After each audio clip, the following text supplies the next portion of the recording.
Mula dito sa DWIZ Manila, sumasa inyo ang IZ Balita Nationwide. Ang mga pinakamalalaki at pinakamaiinit na mga balita ng NCR, Luzon, Visayas, Mindanao at mula sa labas ng bansa.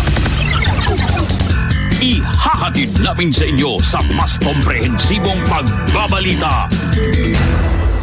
IZ Balita Nationwide. IZ Balita Nationwide. Kasama ang mga pinagkakatiwalaang personalidad sa pagbabalita.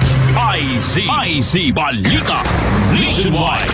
At ngayon, narito ang inyong mga tagapagbalita, Edwin Eusebio at Mon Ilagan.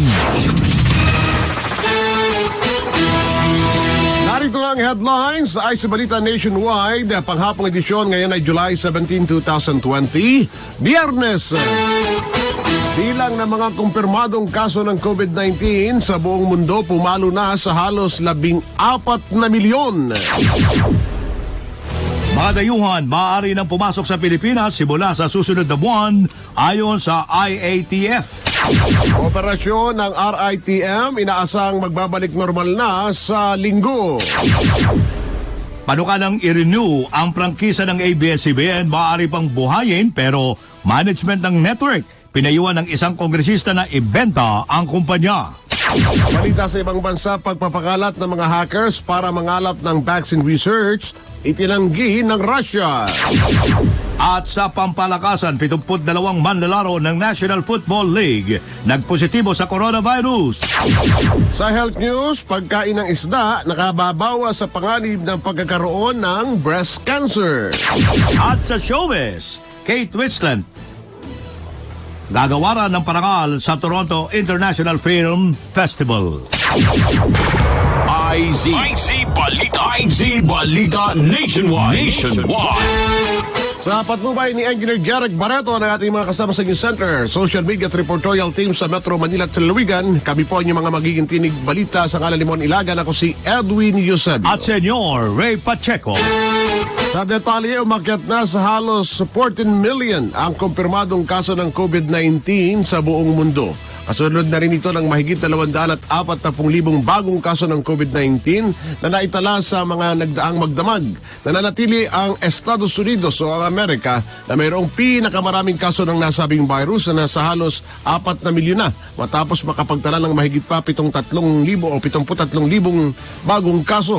Pumapangalawa naman ang Brazil na nakapagtala ng mahigit 43,000 bagong kaso ng COVID-19 habang mahigit sa 35,000 ang nadagdag na kaso sa India na nasa ikatlong pwesto na. Umakyat naman ang South Africa sa pang-anim na bansa na may pinakamaraming kaso matapos maungusan ang Chile at Mexico. Nakapagtala rin ng mataas na kaso ng COVID-19 ang Russia, Peru, Spain at United Kingdom. Samantala, nasa halos 600,000 na ang nasawi sa buong mundo dahil sa COVID-19 at mahigit 7 milyon naman ang gumaling naman. Mari na uling pumasok ang mga dayuhan sa Pilipinas simula sa unang araw ng Agosto. Gayunman, may mga inilatag na kondisyon ng Interagency Task Force sa pagpasok ng mga dayuhan sa bansa. Una, tanging ang mga may dati ng visa ang papayagang makapasok sa Pilipinas at bawal pa rin ang new entry visa. Dapat ay meron na silang pre-book accredited quarantine facility at pre-book COVID-19 testing provider. Ayon sa IATF, ipatutupad rin ang maximum capacity para sa mga pumapasok na bansa o sa bansa base sa petsa ng kanilang pagdating dahil prioridad pa rin ang mga OFWs na nagbabalik sa bansa. Inaasang magbabalik naman sa normal na operasyon ang RITM o Research Institute for Tropical Medicine sa July 19. Naunang inanunsyo ng RITM ang scale-down operation ng kanilang laboratorio hanggang bukas July 19 matapos magpositibo ang 31 staff nito. Ayon kay RITM Director Celia Carlos, tumatanggap pa rin naman sila ng specimen para sa COVID-19 subalit limitado ito sa kasalukuyan. Matatandaan na noong Abril ay nilimitahan din ng RITM ang kanilang operasyon matapos magpositibo ang 40 sa kanilang staff.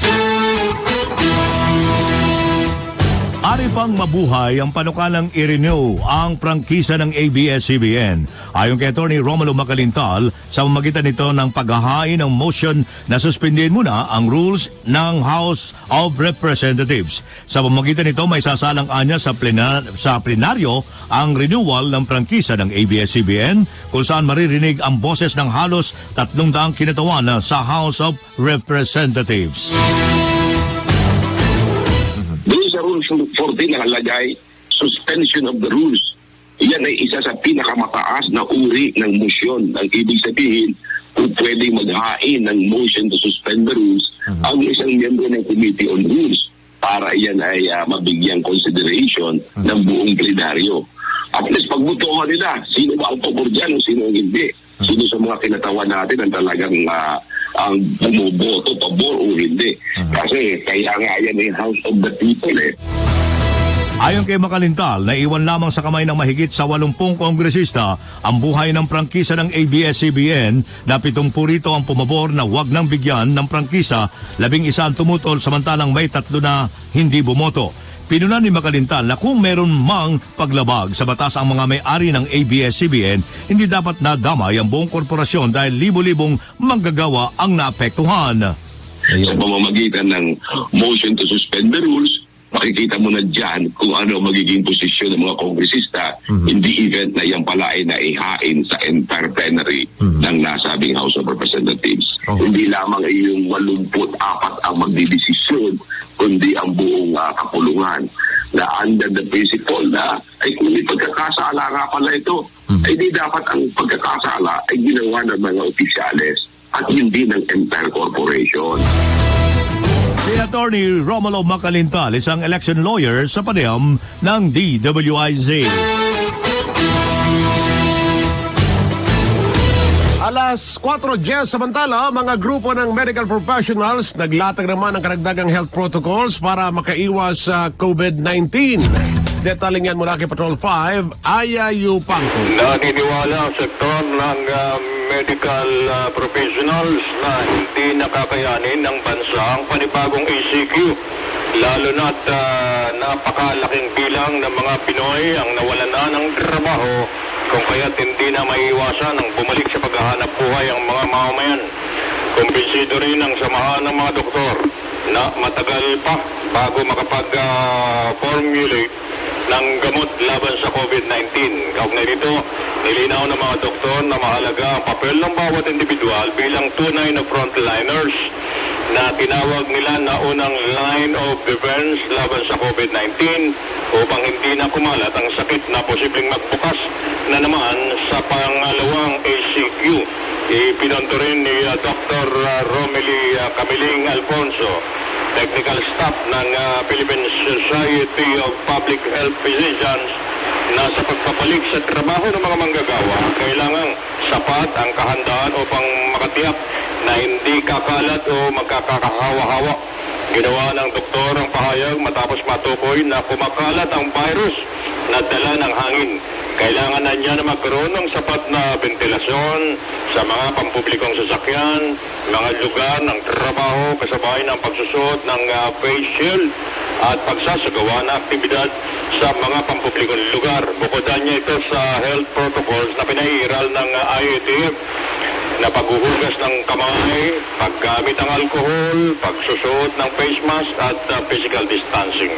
Una nang nanawagan ang Philippine College of Physicians, Philippine Medical Association, Philippine Society for Microbiology and Infectious Disease, Philippine College of Chief Physicians, Philippine Pediatric Society at Philippine College of Occupational Medicine at ang Philippine Society of Public Health Physicians sa pamahalaan at sa publiko na magkaisa sa paglaban sa coronavirus. Ito si Patrol number 5 ay upang kadapulat sa implementado ng lakas DWIC. Samantala, mga turistang magmumula sa MGCQ areas, humikayat ng palasyo na magtungo sa tourist destination, kapareho ng classification. Alamin natin ang detalye ng balitang ito mula kay Patrol 17, Jopel Pelenio. Jopel? Nakiusap ang Malacanang sa mga turistang nasa mga lugar ng Modified General Community Quarantine o MGCQ na magtungo na sa mga tourist destinations na nasa kapareho nilang classification area o nasa MGCQ din. Pahayag ni Presidential Spokesperson Attorney Harry Roque, maaari na kasi aniyang magbukas ng hanggang 50% ang turismo sa mga lugar na nasa ilalim ng MGCQ. Isa aniya sa mga tourist spot na maaaring puntahan ng mga turistang manggagaling sa MGCQ area ay ang isla ng Boracay at mga karatig lugar nito nakapa na sa MGCQ classification na. Base kasi aniya sa mga datos na kanyang nakuha mula sa Boracay Island, nasa 54 na turista pa lamang ang mga nagtungo simula nang maibaba sa MGCQ status ang pamosong tourist destination na ito ng Pilipinas. Una nang sinabi ni Roque na mas madali na ngayong bumiyahe sa mga MGCQ to MGCQ areas at bukas na rin kasi at ng 50% ang turismo sa mga naturang lugar. Ito si Patrol 17 Chopel Pileño nag-uulat para sa Impilang May Tonong Lakas, DWIZ. Patuloy po ang ating balitaan. Philippine Standard Time, alas 4:15 ng hapon. IZ Balita. IZ Balita Nationwide.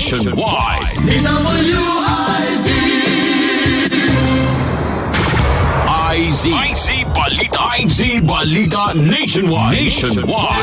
Alas 4:17 ang oras. Samantala, iminungkahi naman ni Congressman El Rey Villapuerte na ibenta na lamang ng mga Lopez ang ABS-CBN. Ayon kay Villapuerte, kung talagang mahal na mga Lopez ang mahigit 11,000 manggagawa nito at kung talagang nais nilang magserbisyo sa publiko, mas makabubuti kung ibebenta na lamang ang korporasyon. Inihalin tulad ni Villapuerte ang sitwasyon ngayon ng ABS-CBN sa Mighty Corporation na pinagbantang ipasasara noon ng Pangulong Duterte dahil sa hindi pagbabayad ng tamang buwis. Ibinentaan niya ng Mighty Corporation sa isang Japanese company ang kumpanya kahit walang natanggal na manggagawa. Tiniyak ni Villapuerte na boboto siya para mabigyan ng prangkisa ang ABS-CBN kung magkaroon ito ng bagong management. Itinanggi ni Congressman El Rey Villapuerte na may tuturing na government takeover ang resolusyon niya na gamitin ang frequency ng ABS-CBN sa distance learning. Ayon kay Villapuerte, malinaw sa kanyang resolusyon na pansamantala lamang gagamitin ng pamahalaan ang frequency ng ABS-CBN hanggang sa i-award ito sa karapat-dapat na kumpanya. Hindi niya ginamit ang Section 18, Article 12 ng Konstitusyon kung saan pinapayagan ang government takeover sa isang pribadong kumpanya sa panahon ng national emergency. Sinabi ni Villapuerte na minungkahi niya ang negosasyon sa ABS-CBN para magamit ang kanilang transmitter at equipment sa distance learning at mabigyan rin ng trabaho ang mga epektado sa pagkawala ng prangkisa ng network. Aminado si Villapuerte na kulang sa pondo, expertise at equipment ng gobyerno para magamit ang frequency ng ABS-CBN sa distance learning. Samantala, isang seaman, 2 araw nang naka-quarantine sa loob ng ambulansya. Patrol 5, Aya Yupanco. Aya kami. Aya. Isang 33 anyos na seaman ang 2 araw nang naka-quarantine sa loob ng isang ambulansya matapos tanggihan ng ilang mga quarantine facility dito sa lungsod ng Maynila. Ang nasabing seaman ay sumailalim sa swab test at nakatakda na sanang sumampa ng dapor o ng barko. Ngunit nang ibigay ang kanyang resulta ng kanilang manning agency ay lumabas na nagpositibo ito sa COVID-19. Ayon sa nagbabantay sa Philippine Sports Commission sa baseball stadium dito sa may Pio Campo, Corner Adriatico, sakop ng barangay 719 na tinanggihan ang biktima ng hindi binanggit na 2 ospital sa Maynila. Napagalaman na nag-board lamang ang seaman na nasasakupan ng nasabing barangay at kahapon, July 16, ay tinawagan naman na siya ng kanyang manning agency upang mag-report. Pagdating sa manning agency ay hindi siya pinatuloy at sa halip ay iniabot na lamang umano ang kanyang swab result sa kasinabihan na magtungo sa barangay kung saan nakatira. Sa barangay, inirefer naman siya at sinamahan sa Rizal Memorial Coliseum. Ngunit puno na umano. Kaya lumipat naman sa Ninoy Aquino Stadium. Ngunit puno na rin umano ang pasilidad. Nagtungo rin sa PICC. Ngunit hindi rin tinanggap at sinabihan ng driver ng ambulansya na dalhin ito sa health center o kaya sa malapit na ospital. Gayunman, walang maayos na referral kung saan maaaring dalhin ang pasyente. Kaya mula kahapon ay nakatigil na lamang ang ambulansya sa tapat ng Rizal Stadium at wala pang linaw kung saan ito maaaring dalhin na quarantine facility. Inaantay din ng barangay ang magiging hakbang ng pamalalusot ng Manila kung paano matutulungan ang pasyente na asymptomatic. Ito si Patrol number 5. Ayaw pa ako na bulan sa implementad ng lakas. DWIC. Tuloy-tuloy na mga balita ang ating tinututukan, ibinaba naman sa Alert Level 1 ang estado ngayon ng Bulgang Mayon. Ayon sa PVOC, o Philippine Institute of Volcanology and Seismology, ito'y dahil patuloy na bumababa ng naitatalang aktibidad ng bulkan kung saan sa nakalipas na 6 na buwan, umabot na lang sa average na isang volcanic earthquake ang naitatala rito. Simula January 2020, umabot lamang sa 300 hanggang 700 tons per day ang average sulfur dioxide emission ng Mayon na nasa mahina hanggang katamtaman lamang din ang steaming activity ng crater nito. Tiniyak naman ng PVOC ang patuloy na pagbabantay sa aktibidad ng Bulkang Mayon na maaaring ibalik sa Alert Level 2 kapag tumaas rin ang aktibidad. Posibleng hindi maging praktikal para sa gobyernong panukalang gamitin na lamang para sa distance learning ang mawawalang frequency ng ABS-CBN. Ito ay ayon kay dating DICT Secretary Rodolfo Salalima ay dahil magiging magastos ito para sa gobyerno lalo na't kailangan kumuha ng mga taong magpapatakbo nito ng tuloy-tuloy na 24 oras. Sinabi ni Salalima na mas mainam na ABS-CBN pa rin ang magpatakbo at magbayad na lamang ang gobyerno para sa oras na gagamitin sa distance learning. Maring kunin na lamang anya ang ilang dating empleyado ng media giant para sa bagong broadcast, subalit dagdag na gastos ito kumpara kung ABS-CBN pa ang nagpapatakbo. Binigyan din ni Salalima na hindi ubrang i-reassign ang mga frequencies ng Kapamilya Network dahil nakasaad sa batas na dapat itong ibigay sa pinakakwalipikado at hindi sa kung sino lang. Mga magsasaka naman sa syudad ng Batak, patuloy na binibigyan ng tulong ng pamahalang panlalawigan ng Ilocos Norte. Sa detalye yan mula kay Ronald Idol Domingo. Ronald, come in. Lubos ang pasasalamat ni Ginoong Mark Alan Abad, City Agriculturist ng lungsod ng Batak, sa napakaraming tulong na ibinibigay ng pamahalang panlalawigan ng Ilocos Norte sa mga magsasaka. Ayon sa kanya, mula noong pumasok siya sa City Agriculture Office sa lungsod ng Batak, ay napakaraming tulong para sa mga magsasaka na magmula sa lawigan ang kanyang nasaksihan. Sinabi niya na mula pa noong si Senador Ayn Marcos ang gobernador, hanggang ngayon na si Governor Macho Marcos Manotok ay hindi napapabayaan ang mga magsasaka sa lungsod ng Batak. Inihayag niya na ang mga pinakahuling na nabigyan ng tulong ay ang mga kasapi ng City of Batak Mango stakeholders. Ayon sa kanya, kabilang dito ang mga nag-spray ng mangga at ang mga nag-aasikaso sa mga tanim na mangga. Ipinaasa niya ba na lahat ng mga kasapi ng nasabing samahan ay nabigyan ng tulong na ibinigay ng pamahalang panlalawigan. Ipiniwanag niya na kabilang dito ang calcium nitrate, potassium nitrate, organic fertilizer at insecticidyo. Dinagdag niya na sa buwan na naman ng Setyembre o Nobyembre ay ang pamahalaan na naman ng lungsod ang magbibigay ng potassium nitrate at calcium nitrate sa mga magsasaka. Ay nating nakalap na balita mula sa lungsod ng Batak, lalawigan ng Ilocos Norte. Ito si Patrol Ronald Idol Domingo, nag-uulat para simpilang may tudong lakas, DWIC. Posibleng maplatan na ang curve o mapababa naman ang bilang ng COVID-19 sa bansa sa Setyembre. Ayon kay UP Professor Guido David, maaari itong mangyari kung may patutupad ng maayos ang bagong pandemic protocols, kabilang ang localized lockdowns at isolation measures para sa mga pasyente. Malaking tulong anya na nananatili sa GCQ ang Metro Manila dahil malilimit ang paglabas at pagkilos ng may 12 milyong populasyon nito. Sinabi pa ni Professor Guido ito na malabo pang bumaba ang kaso ng COVID-19 hanggang Agosto dahil sa 1.7% ng reproduction rate para sa Metro Manila. Ang R0 ay tumutukoy naman sa mabilis na pagkalat ng virus sa isang lugar. Pinaninindigan ng UP researchers ang naunang pagtaya na aabot pa sa 80 hanggang 85,000 ang COVID cases sa pagtatapos ng July at may 100,000 na sa Agosto. Hindi mapupwersang lumipat sa isolation facilities na pinatatakbo ng gobyerno ang mga mayroong mild COVID-19 case na nakakonfine sa mga ospital. Ayon kay Health Undersecretary Maria Rosario Berhere, at sa halip ay patapusin muna ang confinement ng mga ito hanggang maging asymptomatic kung mild case. Proactive at hindi anya retroactive ang ginagawa ng gobyerno at karamihan sa mild cases na nasa mga ospital ay mayroong morbidities o iba pang sakit na higit na magpapahina sa kanila laban sa virus. Binigyan din pa ni Berhere na batid naman ng government hospitals ang protocol na priority ang severe at critical cases.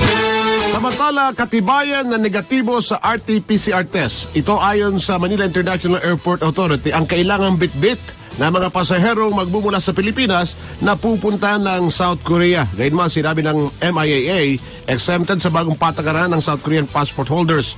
Ang COVID-19 PCR negative test certificate ay dapat ma-issue 48 oras bago ang departure mula sa accredited hospital na designated ng South Korean Embassy. Kabilang sa designated laboratories ng SOCOR, ang St. Luke's Medical Center, Makati Med, Manila Doctors Hospital, The Medical City, Land Center of the Philippines, Baguio Medical Center, PRI Medical Center sa Pampanga at Medical City sa Clark. Halos 73% o mahigit sa 33,000 ng positibo sa COVID-19 ang hindi nakukonfine sa ospital. Batay sa datos ng Department of Health, mahigit sa 31,000 o 92% ang mild cases, mahigit 2,000 ang asymptomatic, samantalang mahigit lamang sa 2,000 ang nakakonfine sa hospital. Karamihan sa mga ito ay nasa Metro Manila, Central Visayas at Calabarzon. Matatanda na batay sa datos ng NDRRMC, nasa halos 3,000 kamo lamang sa mahigit 500 quarantine facilities sa iba't ibang panig ng bansa ang okupado. Una rito, naglunsad na ng Oplan Kalinga ang pamahalaan kung saan sinusundo sa kanilang tahanan ang mga COVID positive upang dalhin sa quarantine facilities. IZ Balita Nationwide. Mga balita sa labas ng bansa. Umalma ang Russia sa aligasyon ng ilang bansa hinggil sa pinakalat nitong hackers para sa COVID-19 vaccine research. Ayon kay Russian spokesman Dmitry Peskov, wala silang impormasyon kung sino ang nasa likod ng pag-hack sa pharmaceutical companies at research centers sa Britain. Una nang ibinunyag ng Amerika, UK at Canada na tinatarget ng Russian hackers ang laboratoryong gumagawa ng bakuna kontra COVID-19. Balitang Pampalakasan. 72 manlalaro ng National Football League ang nagpositibo sa COVID-19. Ayon sa website ng NFL Players Association, ang nasabing bilang ng football players sa COVID-19 positive ay 2.5% ng kabuuang rostered players ng liga. Ipinabatid ng NFLPA na naka-quarantine na ang mga naturang players sa gitna na rin ng pakikipag-ugnayan nila sa pamunuan ng NFL para sa ipatutupad na protocols at mga bagong measures dahil sa pandemic. Wala po manong napagkasunduan ng NFL at NFLPA sa mga panuntunan para sa pre-season training at exhibition games, subalit nais ng grupo ng players na wala mo ng pre-season games sa Agosto. Balitang pangkalusugan. Karaniwang hotdog at chicken ang palaging hinahanap ng mga pagkain ng mga bata. Kasama na si Senyor. Ayon sa mga eksperto, dapat sanayin sa kanilang murang edad ang mga bata sa pagkain ng isda. Lumalabas kasi sa pag-aaral na nakatutulong ang pagkain sa isda habang ang bata ay para makaiwas sa breast cancer hanggang sa pagtanda. Responsable rito ang omega-3 fatty acid na taglay ng isda. Sinasabi kinakailangan makakain ng mga bata ng isda kahit 2 o 3 serving kada linggo. Balitang showbiz. Inasang bibigyang parangal si British actress Kate Winslet ng Toronto International Film Festival ngayong paparating na Setyembre. Ayon sa Executive Director ng naturang parangal, mayroon kasing malaking handog sa mga manonood si Winslet. Ilan anila sa dinakalibreng ginampanan ni Winslet ay ang pelikulang Heavenly Creatures, Mildred Pierce, maging ang sikat na pelikulang Titanic. Ang naturang award body ay kumikilala sa mga kontribusyon ng mga artista, direktor at ilang pang mga film professionals na malaki ang ambag sa industriya. Samantala, sa inilabas na petsa ng mga organizers, gaganapin ang Toronto International Film Festival virtual ceremony sa Setyembre 15. IZ Balita Nationwide. At sumayin nyo mga kaibigan ang isa pa pong edisyon ng IC Balita Nationwide dito sa DWIC. May todong lakas, Balitang sigurado. tapat na serbisyo. Sa komentaryo, numero 1. Sa ngalan po ni Mayor Mon Ilagan, ako si Edwin Eusebio. At Senyor Ray Pacheco. Babalik sa senyor para sa palatuntunan. Teka, alas 4:31 na po.